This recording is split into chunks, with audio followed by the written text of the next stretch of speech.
Contingencies are back. So buyers are keeping their contingencies on their offers, meaning the offer is contingent on getting inspections and the offer is contingent on getting an appraisal. But on top of that, we're seeing other contingencies that were not so easy to get an offer accepted previously. So a sale and closing contingency, meaning that the buyer needs to also close on their home before buying the next home.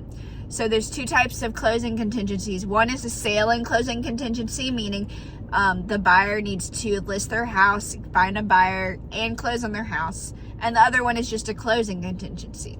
So maybe they've already listed their house and found a buyer and they just need to close and get the funds, and then they can close on their new house. So I'm helping a client right now who's out of state, and when we first met, she had not listed her house yet. So I explained to her the expectations here in South Carolina, not necessarily impossible in her price point to get an offer accepted with a sale and closing contingency, but it's gonna look a lot stronger if she already has a buyer for her house. So she's listed her house, she found a buyer.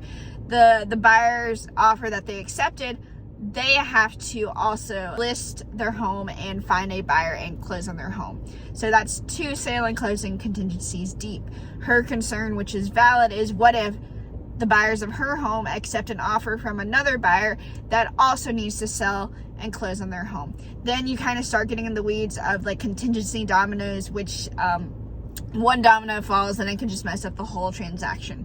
So if you do need to sell your home before buying the next home, it's not impossible, but make sure you have a real estate agent that understands the market and knows how to set expectations, because just because it's not impossible does not mean that it is going to be easy.